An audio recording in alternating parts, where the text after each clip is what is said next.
할렐루야 성가대 찬양에 큰 은혜 받으신 줄 믿습니다. 우리 잠깐 기도해 주세요. 저를 위해서. 오늘 뭔가 자꾸 막혀요. 입술이 자꾸 꼬이고 찬양에도 잠깐 정적이 중간중간 찾아오는데 제가 흔들리는 것 같아요. 사단이 틈타지 못하게 잠깐만 저를 위해서 기도해 주시기 바랍니다. 잠깐만 기도하겠습니다. 사랑의 하나님, 이 시간 주님께서 주장하여 주시옵소서. 부족한 종을 이끌어 주시옵소서. 주의 역사하심을 통해서 이 예배가 흔들리지 아니하게 하여 주시옵시고 그 어떠한 방해도 틈타지 못하도록 이 시간을 주님 지켜 주시옵소서.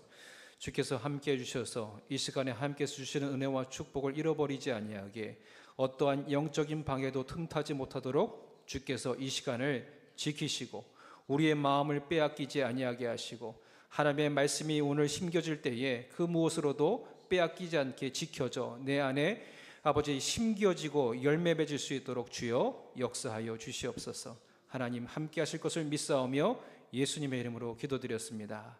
아멘. 할렐루야. 주님이 함께 하실 때 우리의 흔들림은 있을지라도 넘어지지 아니하고 하나님께서 붙들어 주실 줄 믿습니다. 우리가 세상을 살아갈 때에 잠깐 흔들리는 순간이 찾아올 때가 있어요. 때로는 주님을 믿는다고 하는데 현실이 녹록지 않은 순간에 흔들립니다.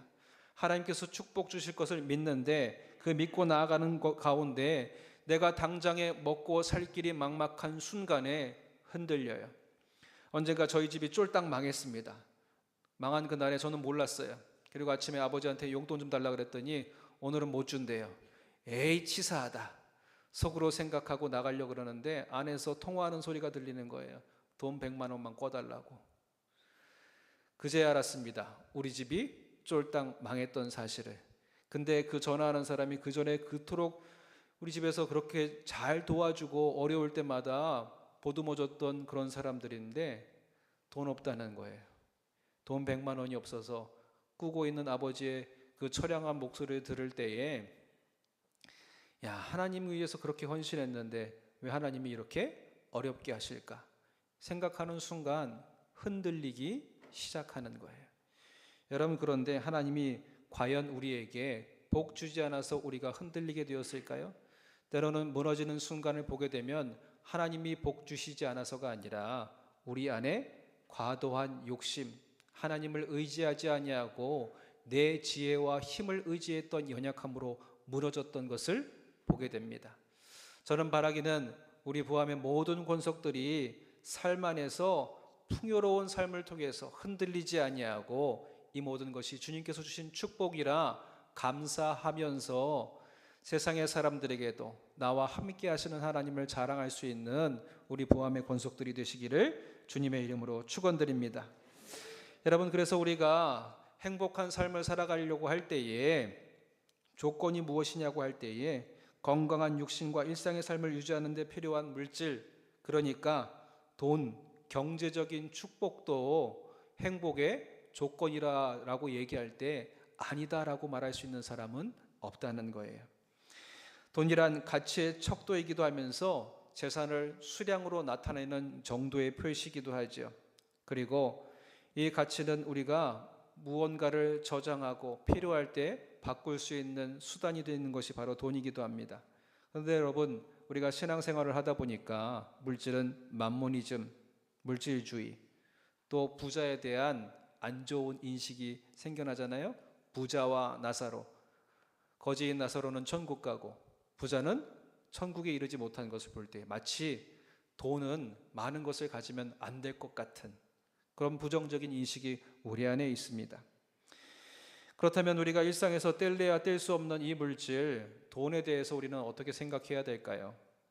오늘 여러분들의 마음속에 있는 부와 물질에 대해서 성경적인 가치관, 그리고 감리교를 창시했던 존 웨슬리가 생각했던 그 가치관을 다시 한번 새롭게 새기시면서 저는 이 세상에서 여러분들이 부요한 자로, 풍요로운 자로, 또 그 풍요로움을 나눌 수 있는 기쁨이 넘치는 하나님의 백성으로 이 땅에 발견되시기를 간절히 바랍니다. 그러기에 우리 마음속에 새겨야 할 것이 첫 번째로는요, 부와 번영에 대한 하나님의 관점을 우리가 이해해야 한다는 거예요. 하나님께서는 이 부와 번영을 어떻게 바라보셨는가? 성경에서는요, 번영과 부에 대해서 끊임없이 우리에게 전하고 있습니다. 그 메시지는 항상 일관돼요. 성경에 따르면 부와 번영은 단순히 물질적인 부나 재정적인 성공에만 국한되지 않습니다.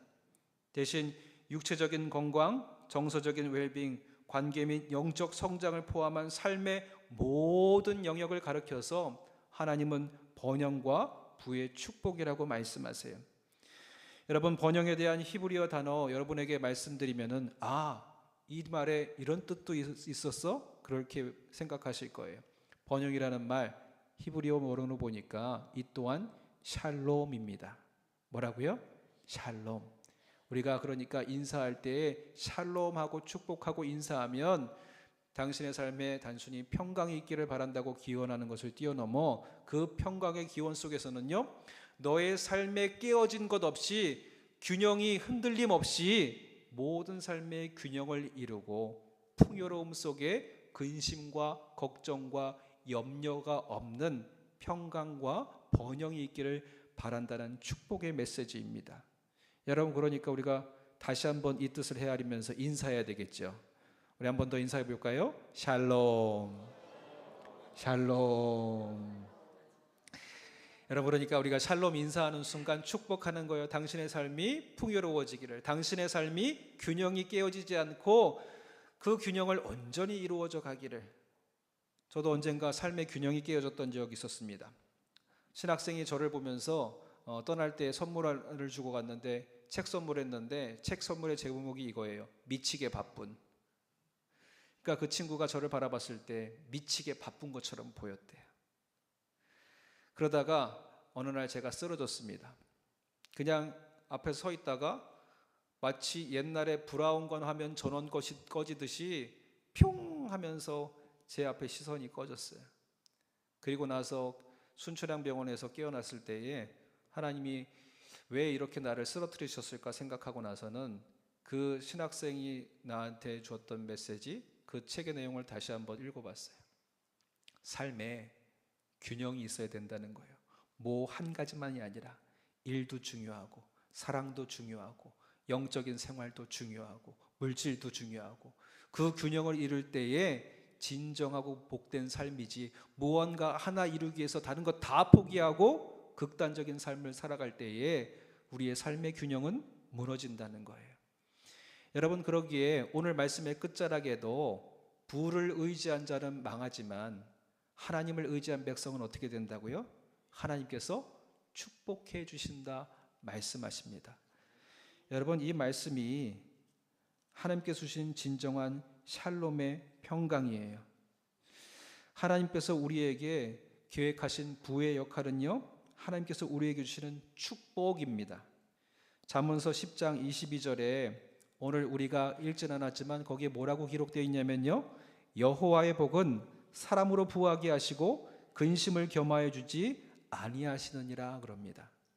하나님께서 주신 복은 어떻다고요? 근심을 겸하여 주지 않는다. 그러니까 내게 오늘 찾아온 부의 축복이 하나님이 주신 것인지 사단이 준 유혹인지를 구별하려고 할 때에 이것을 바라보면 알 수 있다는 거예요. 내게 찾아온 이 부가 근심과 걱정과 염려로 함께 찾아왔다면 하나님이 주신 것이 아니라 사단이 나를 유혹하고 넘어뜨리려는 계획인 것으로 여러분 깨달으시고 반드시 그런 분은 거두어내셔도 돼요. 그런데 하나님이 주시는 축복은 어떻다고요? 근심과 염려를 주지 않으신다. 하나님께서 축복하실 때 하나님이 부어주신 은혜에는 근심과 염려를 함께 주지 않으신다는 겁니다. 여러분, 이것이 주님께서 주시는 진정한 번영의 축복이에요. 이 번영의 축복이 우리 안에 기쁨으로 가득할 때 어떤 일이 벌어집니까? 옆에 지난날 나와 같은 삶으로 어려움 당하는 이들을 외면하지 아니하고 그 받은 축복과 은혜를 함께 할 수 있는 기쁨이 내 안에 넘칠 수 있도록 그 부와 번영을 함께 나눌 수 있는 축복의 도구로 우리를 사용해 주신다는 거예요. 고린도후서 9장 11절에 이렇게 전합니다. 너희가 모든 연보를 인하여 범사에 부유하게 되고 우리로 말미암아 하나님께 감사하게 되리라. 아멘. 이 구절은요, 우리가 다른 사람을 축복하기 위해 불을 사용할 때에 그것이 하나님께 감사를 드리고 그분의 이름에 영광을 돌리게 됨을 우리에게 보여주는 거예요. 여러분, 하나님은 번영에 대해 축복하며 말씀하십니다. 항상 하나님의 자녀들을 위한 번역과 축복의 약속을 당신께서 우리에게 먼저 보여주셨어요. 성경에 하나님께서 우리를 이 땅에 지으신 목적을 당신을 찬양케 하기 위해서 우리를 지으셨다는 거예요. 그런데 여러분, 슬플 때 하나님 찬양할 수 있으시겠어요? 괴로울 때 주님 찬양할 수 있으시겠어요? 당장 내가 아파 죽게 생겼는데 하나님 찬양할 수 있으시겠어요? 저도 병원에 입법은 해보고 극심한 고통에 몸에 이르렀을 때에 주일날 병상에 앉아서 성경책 끼고 내가 목사인데 그래도 주일을 지켜야 되지 않겠는가, 영상을 켜고 예배하려고 앉으려고 하는데 몸이 도저히 일어나지지 않아요. 찬양이 도저히 입술로 고백되어 나오지 않아요. 아무리 예배하려고 발버둥 쳐도 몸이 따라와 주지 않아요. 그러니까 여러분, 우리가 찬양할 수 있는 순간은 언제입니까? 주님이 축복해 주실 때 찬양도 가능한 줄 믿습니다. 하나님께서 너희로 찬양케 하려 하심이라 하는 그 말씀 이전에는 항상 우리를 축복하신 하나님의 뜻이 먼저 발견돼요. 하나님은 우리를 찬양하기 위해 지으셨고 우리로 찬양의 그 음성을 듣기 위해서 먼저 우리에게 복 주시는 분이 우리 하나님이신 줄 믿습니다. 그러니까 하나님의 축복을 기대하며 오늘의 하루의 일상을 살아내는 거예요. 신명기 28장에도 보면은 하나님께서 뭐라고 축복해 주세요? 내가 하나님의 말씀을 청종하여 내가 그 말씀을 따르면 내게 복이 임하리니 네가 서금에서도 복을 받고 들에서도 복을 받고 내 몸의 자녀와 토지의 소산과 짐승의 새끼와 소와 양의 새끼까지 그리고 떡반죽 그릇까지도 복을 받을 것이다. 하나님은 이렇게 복을 주어 주셔서 그 복으로 인하여서 기뻐 하나님을 찬양하도록 만드시는 분이 우리 하나님이신 줄 믿습니다. 복 주시고 하나님을 찬양하도록 인도하시는 분. 여러분, 이 말씀을 우리가 깨닫고 나아간다면 우리의 이 복의 근원이 누구인 것을 보게 되는 거예요? 하나님인 것을 보게 되는 거예요. 야, 축복과 번영의 근원은 바로 하나님이시구나. 그래서 오늘 우리가 교동문으로 읽었던 시편 1편에도 이렇게 우리에게 전합니다. 복 있는 사람은 악인의 꾀를 쫓지 아니하며 죄인의 길에 서지 아니하고. 부를 따르고자 하면 부가 목적이면 돈을 버는 목적에 수단은 상관이 없는 거예요. 그런데 그렇게 벌어들이는 악인들의 꾀는 하나님께서 어떻게 해요? 반드시 멸하게 하시겠다는 겁니다. 그러나 오직 율법을 즐거워하며 그는 여호와의 율법을 주야로 묵상하는도다. 그는 시냇가에 심은 나무와 시절을 쫓아 열매를 맺으며 그 잎사귀가 마르지 아니함 같으니 그가 하는 모든 일이 다 형통하리로다. 아멘. 하나님을 축복의 근원으로 삼고 주님을 붙드는 인생은요, 하나님께서 축복하심에 물질을 따르려 하지 아니하도 주님께서 복을 주셔서 마르지 않고 형통의 축복으로 인도해 주실 줄 믿습니다. 그러니까 이 번영과 부의 근원이 하나님께로 기결되고 있는 거지요. 그리고 다니엘서에 보면 세상 나라의 일어섬과 무너짐, 부와 권력의 모든 근원이 하나님께 달려 있음을 보게 됩니다. 오늘 우리 부함의 권속들 모두가 특별히 부와 번영에 대한 하나님의 관점, 이것은 우리가 쫓을 것이 아니라 하나님을 쫓을 때에 당신의 백성들로 하여금 복을 주시고 복받은 백성들이 하나님을 기뻐 찬양할 수 있도록 인도해 주시는 하나님의 인도함 속에 내 삶을 내어드림으로 그 은혜와 번영의 축복을 누리시는 저와 여러분들이 되시기를 주님의 이름으로 축원드립니다. 그게 진정한 샬롬의 축복이라는 거예요. 여러분, 두 번째로는요, 베풀기 위해 불을 허락하신 하나님의 마음을 헤아려 해야 한답니다. 베풀기 위해 불을 허락하신 하나님의 마음. 여러분, 베푸는 것은 기독교 신앙의 근본 원리이지요. 하나님의 명령에 대한 순종의 행위일 뿐만 아니라 그분께 대한 우리의 사랑과 감사의 표현이기도 합니다. 하나님을 사랑하는 자, 하나님을 사랑하는 마음으로 이 땅에 이웃을 사랑하기를, 그 사랑의 표현을 하나님께 받은 은혜와 축복을 나눔을 통해서 주님께서 표현되어지기를 간절히 바라고 계시는 것이지요. 그러기 위해서는 먼저 심고 거둠이 있어야지요. 우리 안에 복의 역사가 있을 때 그 열매를 통해서 우리가 누군가를 위해서 베풀어주고 축복해 줄 수 있는 길이 우리 안에 있게 될 줄 믿습니다. 오늘 11장 25절에 보니까 그렇게 전해요. 구제를 좋아하는 자는 풍족하여질 것이요 남을 윤택하게 하는 자는 자기도 윤택하여지리라. 아멘. 믿으십니까? 지금 세계 경제 위기가 왜 오게 되고 세계 속에서 전쟁이 왜 일어납니까? 남이 잘 되는 것을 못 보기 때문이에요. 누구만 잘 돼야 돼요? 나만 잘 돼야 돼요.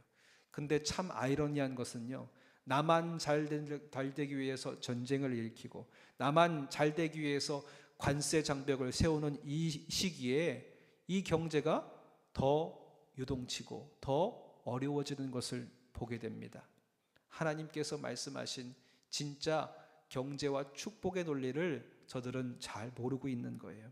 그래서 우리가 세계 열방을 위해서, 이 시대를 위해서 하나님의 지도자들이 세워져서 이 시대가 하나님의 말씀의 원리로 이끌어져 갈 수 있도록 우리가 함께 기도해야 할 줄 믿습니다. 여러분, 베푸는 것은요, 실질적으로 필요한 것일 뿐만 아니라 하나님을 섬기는 행위 안에서도 드러나게 되는 것인 줄 믿습니다. 하나님께서 우리에게 베풀어 주신 은혜에 대해서 감사로 표현하는 거예요. 그 감사의 표현의 현장이 어디입니까? 바로 이 예배에서 시작됩니다. 고린도후서 9장 7절에 보니까 예배 안에서 베품과 드림에 대해서 이렇게 전해요. 그 마음에 정한 대로 할 것이요 인색함으로나 억지로 하지 말지니 하나님은 즐겨내는 자를 사랑하시느니라. 아멘. 여러분 믿으십니까? 언젠가 저희 외삼촌 되시는 교회 한 청년이 잘된 일을 저에게 들려주시는 거예요. 어떻게 잘 되셨는데요? 물어보니까 이 청년이 어려웠어요. 가난했어요. 그런 가난 중에도 귀한 아내를 만나서 결혼했어요. 그래서 이 생계를 이어가기 위해서 정비 일을 배우기 시작한 거예요. 그리고 작은 정비 회사에 들어가서 열심히 일합니다. 그리고 말씀대로 생활하기 시작했대요. 나는 부족할지라도 남에게 베풀기로. 때로는 손님이 와서 식사 같이 하는데 식사를 안 드셨다면 자기는 안 먹더라도 손님에게 대접해주고 자기 정비했다가 정비하신 분이 끝나고 나가면 남은 그 음식, 배달 음식 모아가지고 자기가 먹고 아내랑 먹고 그랬대요. 누가 들으면 처음 저도 들었을 때 지질이 궁상이다. 그 남은 걸 왜 먹어? 그럴 바엔 본인이 먹고 해도 무방했을 텐데. 그렇게 남보다는 남을 그렇게 섬겼대요. 근데 이 청년이 그 정비소에 들어온 다음부터 재밌는 일이 벌어집니다. 이 청년에게 정비를 맡긴 사람은 한 번만 오는 사람이 아니라 계속 오게 되더라는 거예요. 안 온 사람은 있어도 한 번만 오고 안 오는 사람은 없더라는 거예요. 그리고 이 사장이 신기해서 이 청년의 일상을 쫙 보았습니다. 어려워요. 힘들어요. 그런데 항상 나누어줘요. 그래서 물었대요. 뭘 그렇게 나눠줘요? 너도 못 먹고 못 살면서 너는 굶으면서 뭘 나누어주냐? 하나님께 받은 은혜가 있대요. 받은 은혜가 있어서 베풀어주면 하나님이 복 주실 것을 믿고 자기는 베푼대요. 그리고 손님을 항상 누구를 섬기듯이? 주님을 섬기듯이 대하는 거예요. 주님 오시면 제가 짜장면 한 그릇 못 대해드리겠습니까? 주님 오시면 짬뽕 한 그릇 대접 못하겠습니까? 내가 지금 드릴 수 있는 것 최선을 다해 드리는 거지요. 그러니까 손님을 마치 주님 대접하듯이 섬기는 거예요. 5년이 지나고 10년 후에 이제 정비소 사장님이 기력이 다했을 때에 그 사장님이 이 기업 누구에게 물려줘야겠어요? 아들에게 물려줘야 될 거잖아요. 근데 아들에게 물려주지 않고 이 청년에게 물려줬다는 겁니다. 그의 성실함, 그의 신실함, 그가 함께 베풀고 나눔을 볼 때에 이 정직한 손길을 보자면 내가 이 기업을 물려줘도 아깝지 않겠다. 여러분, 베풀고 나눔의 역사는 하나님께서 인도하실 때에 내 삶의 상황을 역전시키시는 하나님의 은혜가 있게 될 줄 믿습니다. 사렙다 과부 안에서도 아들과 함께 먹고 죽을 양밖에 없는 그 밀가루를 하나님의 사람을 위해서 내어드렸을 때에 끊어지지 않는 축복을 하나님께서 허락해 주시잖아요. 여러분, 그러니까 우리가 베푸는 순간에 하나님께서 배로 주실 것을 믿고 나아가시기를 주님의 이름으로 축원드립니다. 언젠가 제가 처음 전도사로 교회를 섬길 때에 한 달에 받는 사례비가 60만 원이었어요. 죄송해요. 60만 원이면 교통비하고 점심 먹고 뭐 하면 남는 게 거의 없어요. 근데 교회 학교를 섬기니까 이 아이들한테 뭔가 사주고 싶은데 10만 원이면 해결될 것 같은 거예요. 어디서? 고기 뷔페에서 해결될 것 같아서 애들을 불렀더니 이놈들이 친구의 친구까지 다 데리고 왔네요. 그 달에 저는 파산했습니다. 그래서 하나님께 기도했어요. 하나님, 저 파산이에요. 그래서 서대문에서 서울역까지 자주 걸어 다녔어요. 그런데 그 다다음 주가 되었을까요? 아이들 중에 한 어머니가 찾아와 주셔서 저에게 그러는 거예요. 아니, 우리 아이들이 교회 안 가다가 교회 열심히 간대요. 물어보니까 전도사님이 잘 챙겨주신다고. 고기도 먹었다는데 전도사님은 돈이 어디 있어서 고기 주셨냐고.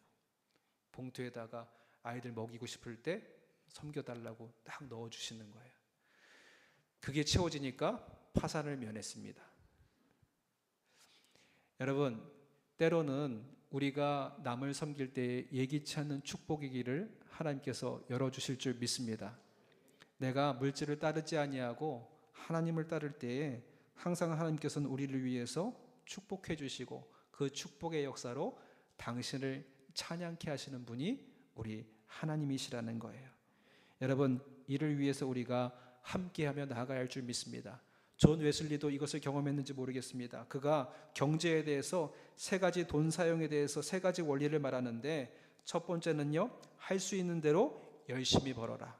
두 번째로는 할 수 있는 대로 저축하고 아끼라.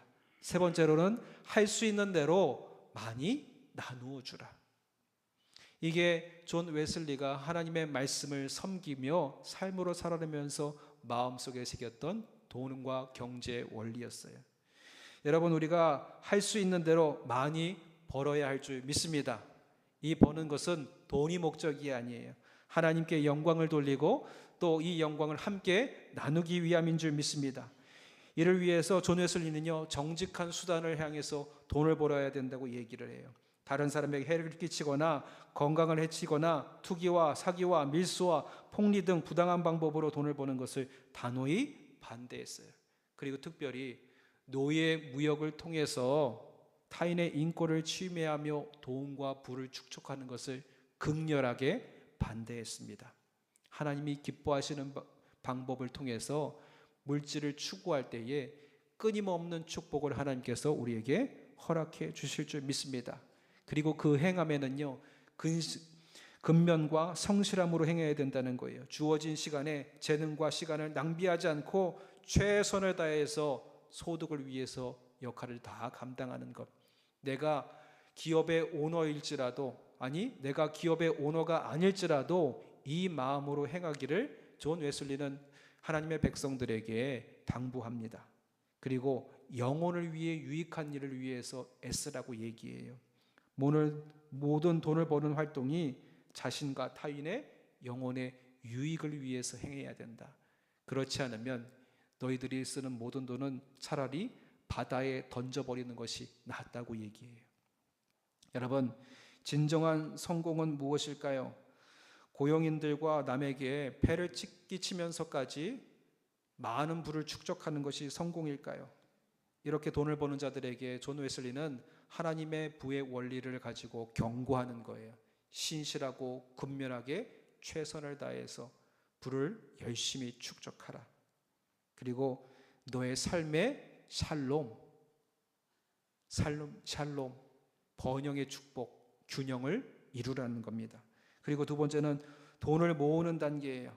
사치와 낭비하지 않고 건강과 편의에 최소한의 것을만 사용해서 남은 모든 것을 구제를 위해서 사용할 수 있도록 자신의 가정과 기본적인 필요를 채우는 것 이외에 사치나 방종과 향락과 같은 그런 소비를 일체 거부했어요. 그리고 불필요한 장신구를 착용하는 것도 거부하고 모든 것을 하나님과 이웃을 위해서 드리기를 간절히 바라면서 절제된 삶을 살도록 그 하나님의 백성을 인도합니다. 그리고 웨슬리 자신도요, 아무리 수입이 늘어도 최선을 다해서 구제하는 일에 마음을 다했다는 거예요. 그리고 마지막으로는 할 수 있는 대로 많이 주어라입니다. 이 안에는 청지기 정신이 담겨져 있어요. 우리 모든 재산은 누구에게 받은 것이다? 하나님께 받은 것이다. 하나님께서 축복해 주신 것이기에 내가 얼마든지 주님께 드릴 수 있다. 여러분, 이 자세가 어디에서 드러납니까? 우리의 10의 1조에서 드러나는 거예요. 10의 1조가 적을 때는 참 유혹이 되지 않습니다. 언젠가 한 목사님이 그렇게 얘기하는 거예요. 10의 1조는 반드시 받자마자 바로 떼어서 가장 먼저 드릴 예물이 10의 1조라고. 왜냐하면 그 시간을 잠깐 버는 사이에 누가 틈타요? 사단의 유혹이 틈타기 시작한다는 거예요. 그래서 가장 먼저 하나님께 드려야 할 것을 구별해야 된다고 얘기합니다. 한 청년이 100만 원 벌 때 10의 1조 10만 원 드리는 거 괜찮았대요. 그리고 나서 이제 경력이 쌓이고 연봉이 오르면서 받는 물질이 커지니까 드려야 할 것도 커지는 거예요. 10만 원, 20만 원, 30만 원, 40만 원, 50만 원. 50만 원 이렇게 드리기가 좀 그런데 차라리 이 50만 원이면 이것도 할 수 있고 저것도 할 수 있고 예전과 같이만 드려도 괜찮지 않을까? 자기 합리화에 빠지기 시작하는 거예요. 그러는 순간 청지기적인 사명을 잃어버리는 겁니다. 이 모든 것을 누가 주신 것을? 하나님께서 주신 것을 잊어버리게 된다는 거예요. 여러분, 주님께 받은 것 가장 먼저 구별하면서 하나님께서 주신 예물임을 내 마음의 믿음으로 표현하시기를 주님의 이름으로 축원드립니다. 그리고 이를 통해서 가난한 이웃을 사랑함으로 표현되어져야 된다는 거예요. 웨슬리는 가난한 이웃에게 재물을 나누어 주는 것을 가장 기독교인의 가장 중요한 의무 중에 하나로 손꼽았어요. 웨슬리가 살고 있던 그 시대에 영국에 산업혁명이 일어나고 그 산업혁명의 현장에 소외되고 또 어려움 당하는 귀한 생명들이 많았습니다. 그 중에 하나는 어린 영혼들이에요. 그때에 돈을 벌기 위해서 굴뚝 청소하는 사람들이 누구를 썼냐면 어린 아이들을 쓰는 거예요. 키가 작고 몸이 왜소한 애들. 몸이 왜소해야 작은 굴뚝도 들어가서 청소를 할 수 있으니까 많은 걸 먹이지 않아요. 최소한의 음식만 먹이면서 굴뚝 청소를 하게 하고 돈을 버는 거예요. 그리고 여러분, 그 굴뚝에 그거 매연 다 먹고 나니까 어떻게 되겠어요? 금방 건강이 무너져요. 그런 아이들이 병들어 쓰러지면 그냥 갖다 버리는 거예요. 이 아이들의 생명과 상관없이. 이런 일상들을 존 웨슬리는 보게 됩니다. 그래서 사회에 연약한 약자들을 돕는 것이, 저들을 외면치 않고 사랑하는 것이 하나님의 백성들이 해야 할 것임을 강조하면서 노동자들을 위해서, 저 어린 영혼들을 위해서, 사회에 소외된 자들을 위해서 헌신하기를 주저하지 않았습니다. 여러분, 하나님께 받은 우리의 사랑, 이 은혜, 하나님께 영광 돌리는 예물로 드려지기도 하지만 이웃을 향한 사랑으로, 사랑의 실천으로도 우리를 통해서 전하여져야 할 줄 믿습니다. 여러분, 이것이 주님께서 우리에게 부어주신 축복의 이유인 거예요. 하나님을 찬양할 수 있도록, 또 하나님께서 사랑하시는 이웃을 섬길 수 있도록. 그래서 함께 우리가 기도해야 할 줄 믿습니다. 하나님, 주님께서 주시는 축복은 근심과 염려로 주지 않으시고 기쁨과 은혜로 주셔서 하나님께도 영광을 돌릴 수 있는 수단이 되게 하시고, 또 사랑의 실천을 통해서 이웃을 섬길 수 있는 수단이 내게 주신 부와 번영의 축복이 되게 역사하여 주시옵소서. 여러분, 제가 이렇게 말씀드리면 어떤 분은 그렇게 생각할 거예요. 목사님, 제가 은퇴해서 더 이상 일 못해요. 더 벌고 싶어도 안 돼요. 여러분에게 자녀가 있는 줄 믿습니다. 하나님의 주신 축복은 내 대에서 끊어지지 아니하고 어떻게 해요? 자손 대대로 이어주신다 그랬어요. 그래서 저 다윗도 솔로몬에게 부와 명예를 붙들 것이 아니라 누굴 붙들 것을? 하나님을 붙들 것을 그 마지막 유언을 통해서 명령하시잖아요. 여러분, 오늘 우리가 하나님께서 주신 번영의 축복이 내 대에서 끊어지지 아니하고 자녀의 세대까지 이루어질 수 있도록 이 은혜가 계속해서 세워져 가게 되시기를 주님의 이름으로 축원드립니다. 하나님께서 베풀어 주신 데에는 하나님께 영광 돌리고 이웃을 사랑하시라는 하나님의 뜻이 있음을 다시 한번 새기시면서 이 땅과 우리 사회, 세계 열방을 풍요롭게 만들어 가시는 저와 여러분들이 되시기를 주님의 이름으로 축원드립니다. 세 번째로는 부와 번영에 대한 확고한 믿음이 있어야 된다는 거예요. 부와 번영에 대한 확고한 믿음. 이 부와 번영 누가 주신다고요? 하나님이 주십니다. 하나님의 백성에게 허락해 주신다는 거예요. 반드시 축복하고 반드시 열어주신다. 내가 내게 재물 얻을 능력을 주었느니라. 축복을 받는 데 있어서 여러분, 믿음의 역할이 중요하다는 거예요. 히브리서 11장 6절에 그렇게 전하십니다. 믿음이 없이는 하나님을 기쁘시게 하지 못하나니 하나님께 나아가는 자는 반드시 그가 계신 것과 또한 그가 자기를 찾는 자들에게 상 주시는 이심을 믿어야 할지니라. 아멘. 하나님을 찾는 자, 하나님께 나아오는 자, 그가 자기를 찾는 자들에게 상 주시는 것과 그가 여전히 살아계심을 믿는 자들에게 이 은혜와 축복이 있다는 거예요. 여러분, 그리고 마가복음 11장 24절에 이렇게 전합니다. 너희가 기도한 것은 이미 받은 줄로 믿으라. 그리하면 너희에게 그대로 되리라. 아멘. 구한 대로 믿는 거예요. 하나님께서 축복의 근원의 가장 근거를 뭐라고 말씀하시는 거예요? 우리의 믿음. 믿음대로 행하고 믿음대로 하나님께 구하며 나아갈 때에 주님께서 역사해 주시고 축복해 주신다는 겁니다. 여러분, 그런데 우리가 이 축복을 받으려고 나가려고 할 때에 이 축복을 거두어들이게 만드는 극악한 요소가 뭐냐면 두려움과 의심이에요. 두려움과 의심이 앞에 있으면 축복이 이 앞에 있는데도 거머쥐지 못한다는 겁니다. 언젠가 제가 야곱 기도회 때 말씀드렸는데 한 청년이 어렸을 때에 예수님을 믿고 난 다음부터 자기의 인생이 바뀌었다는 거예요. 그 전까지는 가난한 게 부끄러웠대요. 그래서 엄마가 싸주는 김치 애들과 점심 식사할 때마다 부끄러워서 내놓지 못했대요. 그런데 어느 날 교회 갔는데 너는 하나님의 아들이라, 너는 하나님의 딸이라, 하나님께서 너를 위해서 십자가에 당신의 아들을 보내주셔서 너를 위롭다 여겨주셨다. 하나님께서 너를 생명을 주고 사신 분이 우리 하나님이시다. 너는 그러니까 보배롭고 존귀한 자야. 이 축복의 말씀을 듣고 난 다음부터 마음의 태도가 달라졌어. 야, 나는 하나님 아들의 목숨값이야. 나는 보배롭고 존귀한 자야. 그 다음부터 고개를 숙이고 다니는 일이 없어졌어요. 그랬더니 갑자기 아이들이 그러더래요. 야, 니네 아빠 사업 잘 돼? 니네 아빠 사장님이야? 니네 아빠 회장님이야? 애들이 왜 그랬을까요? 이전과 이 아이의 삶의 태도가 달라지면서 얼굴에 빛이 나는 거예요. 그리고 그 다음부터는 김치를 당당하게 애들 책상에다 떼어 놓았답니다. 그랬더니 그 전까지는 부끄러웠는데 당당하게 김치 딱 내놓으니까 맨날 소세지 반찬, 기름진 반찬, 고기 반찬 싸왔던 애들이 야, 김치 없었는데 김치 먹고 싶었어.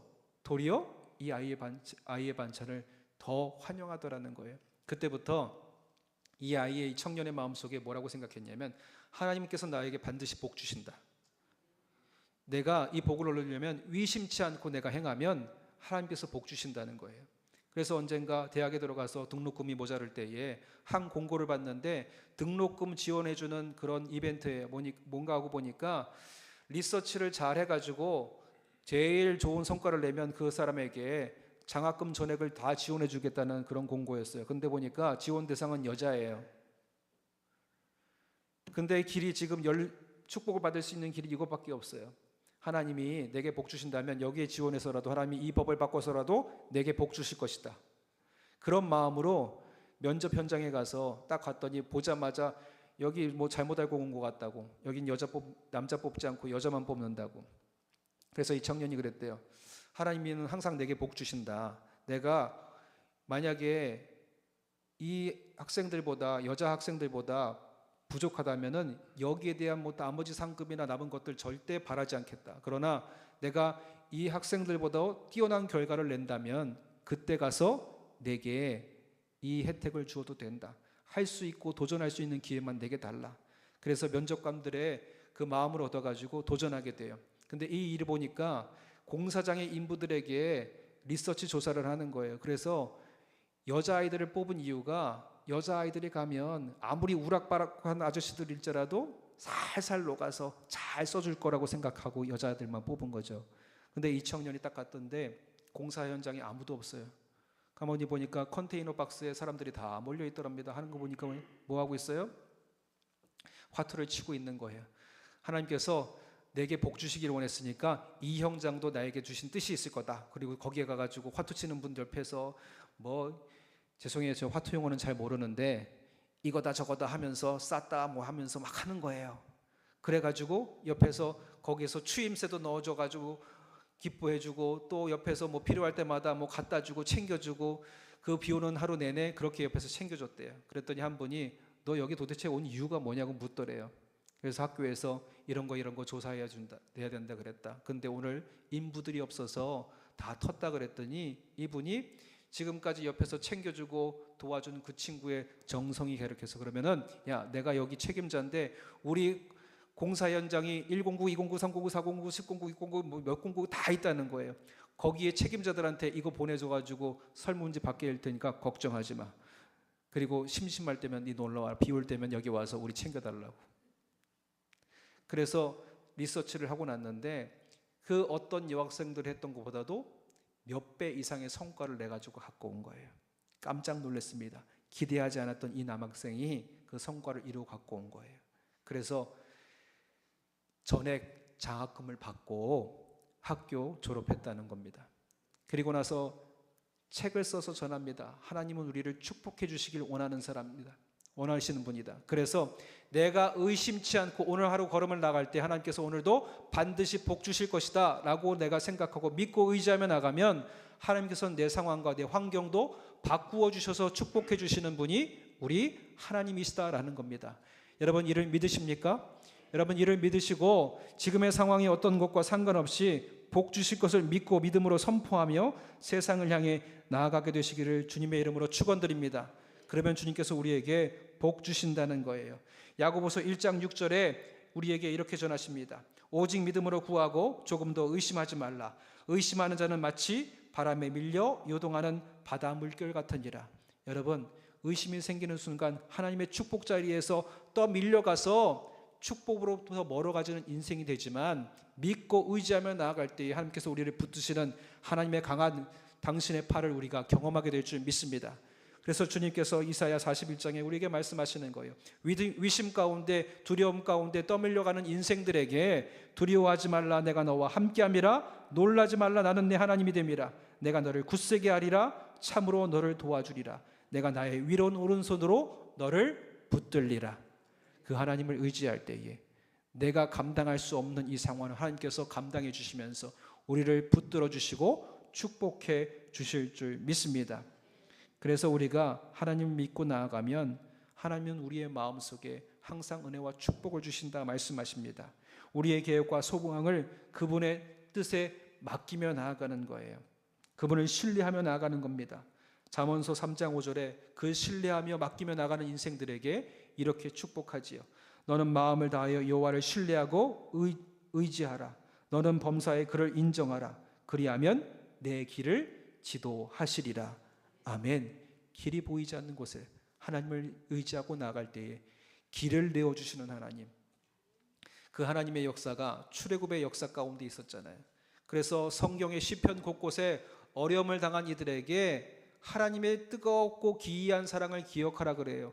뜨겁고 기이한 사랑이 무엇입니까? 길이 없는 곳에서 길을 내어주신 출애굽의 역사, 홍해를 가르신 하나님의 기이한 사랑, 우리 세상의 길에서 길이 끊어진 그 자리에서 길을 내어서라도 우리를 축복하시는 하나님의 인도하심이 믿고 신뢰하며 나가는 자들에게 열려진다는 거예요. 그래서 우리는 고백합니다. 이제 내가 사는 것은 내가 산 것이 아니요 오직 내 안에 그리스도께서 사신 것이라. 여러분 우리가 나를 위해서 나를 사랑하신 하나님의 아들을 믿는 믿음 안에서 살아낼 때에 이 축복이 우리 안에 있게 될 줄 믿습니다. 여러분 부와 번영의 축복 하나님이 주시는 거예요. 이 주시는 축복을 우리가 아끼고 또 저축하여 내 안에 풍성하게 누릴 때에 이게 진짜 기쁨이 된다면 기쁨은 표현되지 않을 수 없다는 거예요. 기쁨은 표현될 수밖에 없습니다. 하나님께 표현되고요, 이웃을 향해서 표현되고요.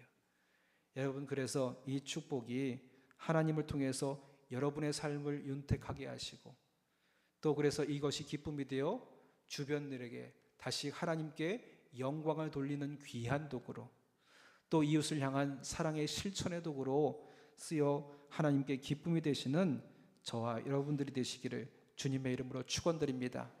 그러니까 항상 우리의 삶에 선포하는 거예요. 나는 세상의 물질에 끌려가는 인생이 아니라 하나님을 믿고 신뢰하며 나가는 자다. 그 걸음을 나갈 때에 하나님께서 내게 복 주시고 축복해 주신다. 여러분, 우리가 그 하나님의 능력과 지혜를 의지할 때에 내게 예비하신 하나님의 은혜를 우리가 누릴 수 있게 될 줄 믿습니다. 여러분, 다니엘서에 보면요, 다리오 왕도 뭐라고 얘기하냐면 나를 의지하지 말고 하나님을 의지하라 그래요. 다니엘이 사자굴에 들어가게 될 때에 왕이 명령합니다. 다니엘에게 사자굴에 넣으면서 이렇게 얘기하는 거예요. 다니엘에게 이르되 내가 항상 섬기는 너의 하나님이 너를 구원하시리라. 아멘. 다리오 왕도 그때서야 알았어요. 힘을 의지할 것도 아니고 명예를 의지할 것도 아니고 부와 물질을 의지할 것도 아니고 누구를 의지하라고요? 하나님을 의지할 때에 그 하나님이 모든 위기에서 건져내시고 번영의 축복, 풍요의 축복, 시냇가에 심기운 나무와 같이 마르지 않는 형통함의 축복으로 우리를 인도해 주시는 줄 믿습니다. 그 믿음으로 하나님께서 주시는 균형이 깨어지지 않는 균형의 축복, 샬롬의 축복을 누리시는 저와 여러분들이 되시기를 주님의 이름으로 축원드립니다. 기도하겠습니다. 사랑의 하나님, 오늘 하나님의 말씀을 듣습니다. 하나님 말씀 속에 부와 번영의 원리, 샬롬의 축복인 줄 믿사오니 이 샬롬의 축복은 근심과 걱정을 겸하여 주지 아니하고 아버지 하나님 기쁨이 넘침에 그 기쁨으로 하나님께 영광 돌리며 그 기쁨으로 사랑의 실천을 통해서 이웃을 섬기며 그 기쁨으로 아버지 하나님 이 세상을 부욕케 하는 자로 쓰임받게 역사하여 주시옵소서. 이 번영은 세상에 내 능력으로 인하여 주어지는 것이 아니라 하나님을 붙드는 자들에게 주시는 하나님의 축복인 줄 믿사오니 세상 것 의지 아니하고 하나님을 의지하며 주시는 축복을 인하여서 아버지 우리의 삶의 균형을 이루어가는 믿음의 삶의 걸음 되게 역사하여 주시옵소서. 그 하나님을 신뢰함으로 오늘도 우리에게 보실 은혜를 생각하며 눈에 보이는 환난의 위기와 역경을 뛰어넘어 오늘도 나를 붙드시는 하나님의 손을 바라며 나갈 수 있는 믿음의 결단을 이룬 우리 모두가 되게 역사하여 주시옵소서. 그 믿음의 승리의 걸음, 번영과 축복의 걸음으로 우리를 인도하실 것을 믿사오며 감사드리며 예수님의 이름으로 기도드렸사옵나이다. 아멘.